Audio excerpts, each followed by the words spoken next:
నమస్తే, welcome to Y news. నేను Pushpa. This news sponsors by Shri Krishna enterprises. Railway station ఎదురుగా మా వద్ద అన్ని టీవీలు, ఏసీలు, ఫ్రిడ్జ్లు మరియు అన్ని రకాల ఫర్నిచర్ హోల్సేల్ ధరలకు అమ్మబడును.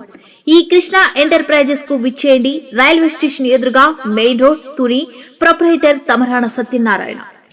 అనకాపల్లిలో 2 దశాబ్దాలుగా అనకాపల్లి రైల్వే స్టేషన్ లక్ష్మీదేవిపేట వద్ద రైల్వే ఓవర్ బ్రిడ్జ్ నిర్మాణ పనులు వేగవంతంగా చేయాలని అధికారులకు MP CM Ramesh, MLA Konathala Ramakrishna సూచించారు.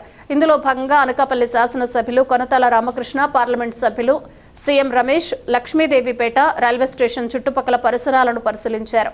ఈ కార్యక్రమంలో మాజీ శాసనసభ్యులు, తెలుగుదేశం పార్టీ ఇన్ఛార్జ్ పీల గోవింద్ సత్యనారాయణ, టీడీపీ నాయకులు రత్నాకర్ పాల్గొన్నారు. ఈ సందర్భంగా సీఎం రమేష్, కొనతాల రామకృష్ణ మాట్లాడుతూ రైల్వే ప్రాజెక్టు పనుల్లో జాప్యం లేకుండా సంబంధిత శాఖలు చర్యలు చేపట్టి వీలైనంత త్వరగా ప్రాజెక్టును పూర్తి చేయాలని రైల్వే ప్రభుత్వ అధికారి సిఐ సత్యప్రసాద్కి తెలియజేశారు.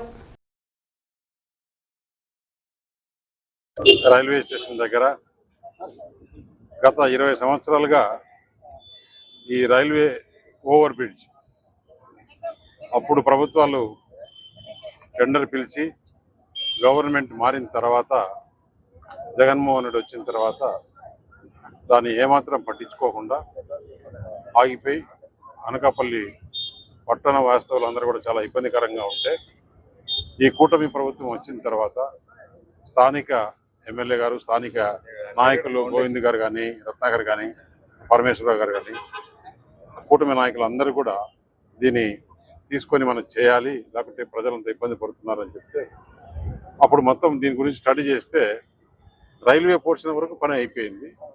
స్టేట్ గవర్నమెంట్ ఇటుపక్క అటుపక్క 2 అప్రోచ్లు చేసుకోవాలంటే జగన్మోహన్ రెడ్డి చేసిన దానివల్ల రాష్ట్ర పరిస్థితి బాగాలేక దీన్ని స్పెషల్గా మీటింగ్ పెట్టుకొని రైల్వే ఆఫీసర్లందరినీ ఇక్కడికి అనకాపల్లికి పిలిపించి దీన్ని రైల్వేనే పెట్టుకోవాలి, ఖర్చు భరాయించుకోవాలి.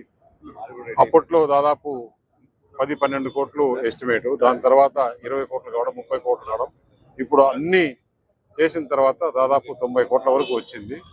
మొత్తం రైల్వేనే భరాయిస్తూ, అన్నిటికన్నా ముఖ్యంగా ఏంటంటే ఎప్పుడో జరగాల్సిన పని ఈ రైల్వే జోను హైదరాబాద్ నుంచి విశాఖపట్నంగా మారిన దానివల్ల అక్కడి నుంచి ఇక్కడికి ఆఫీసర్లు మారడము, ఆ రికార్డ్స్ అన్ని చేయడము, మేము లెటర్లు పెట్టి, ఇవన్నీ కూడా కాపీలు ఉన్నాయి మీకు ఇస్తాను, లెటర్లు పెట్టి అన్ని చేసి వాళ్ళ అందరితో ఎప్పుడెప్పుడు కోఆర్డినేట్ చేసుకునే వల్ల ఇప్పుడు ఫైనల్గా ఇంకొక 10 రోజుల్లో 12 రోజుల్లో టెండర్లు పిలుస్తామని చెప్పి ఇప్పుడే సిఈ గారు చెప్పడం జరిగింది.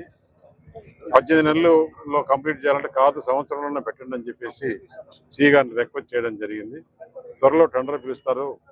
స్థానిక నాయకుల ప్రోద్బలంతో, రైల్వే అధికారుల ప్రోద్బలంతో తొందరగా ఈ పని అయిపోయేదానికి, అక్కడ ల్యాండ్ ఎక్విజిషన్ ప్రాబ్లమ్స్ కూడా ఉంటే కూడా స్థానిక నాయకులందరూ కూడా కూర్చొని మాట్లాడి, ఎమ్మెల్యే గారు అక్కడ కొన్ని టెంపుల్స్ ఉన్నాయి, ముఖ్యంగా ఆ టెంపుల్స్ను వాళ్ళందరినీ ఒప్పించి ఏ విధంగా దాన్ని షిఫ్ట్ చేసి వాళ్ళకి ఆ విధంగా కాంపెన్సేషన్ చేయాలని కూడా అన్ని మాట్లాడడం జరిగింది.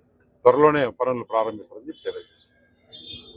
ముఖ్యమైనటువంటి రైలు ఓవర్ బ్రిడ్జ్ ఇది లక్ష్మీదేవిపేట బ్రిడ్జ్. అంటే ఈ బ్రిడ్జ్ వచ్చి ఉంటే అనకాపల్లి ఊర్లో నుంచి వచ్చే ట్రాఫిక్ ఇంచుమించుగా 50% తగ్గిపోయి ఉండేది.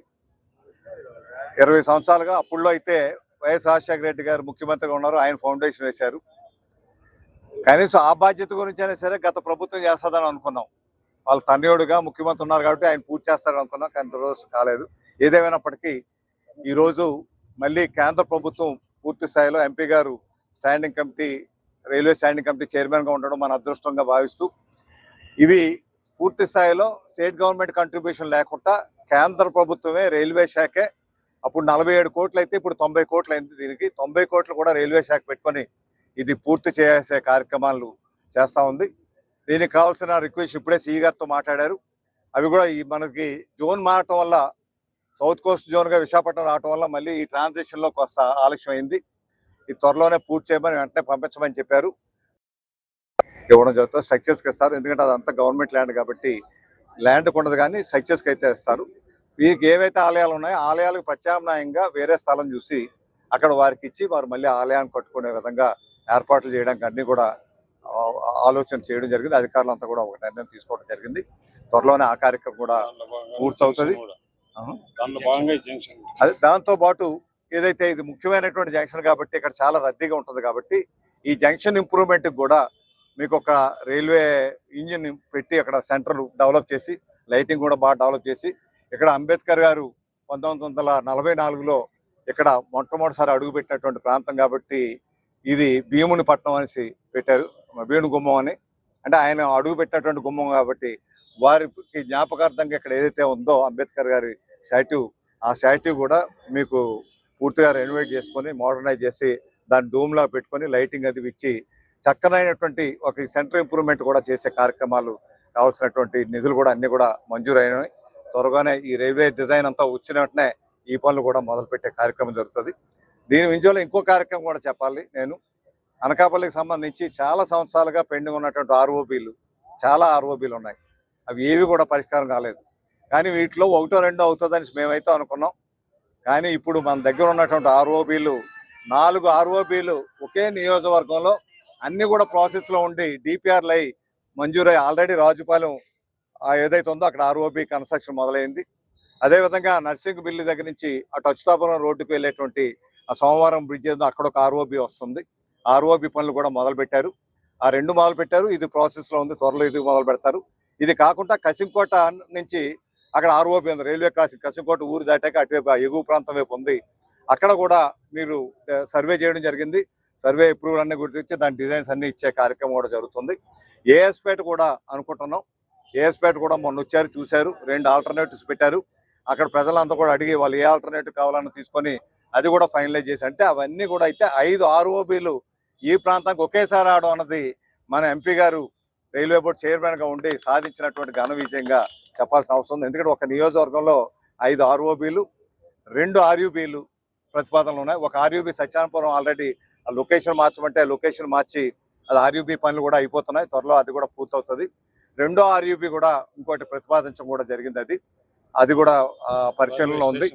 అదే ఈ రైల్వే స్టేషన్ ఆధునీకరణకు సంబంధించి సుమారు 27 కోట్ల రూపాయలు నిధులు ఈ ఆధునీకరణకు వెచ్చించారు. అది కూడా త్వరలోనే అన్ని కూడా పూర్తి అయిపోతాయి. ఇవన్నీ కలిపి ఒక మంచి కార్యక్రమం ఈ ఏడాదిలోనే ఏర్పాటు చేసుకునే అవకాశాలు వస్తాయని మనకు ముఖ్యంగా మన ఎంపీ గారికి నా హృదయపూర్వక అభినందనలు, ధన్యవాదాలు తెలియపరుస్తున్నాను.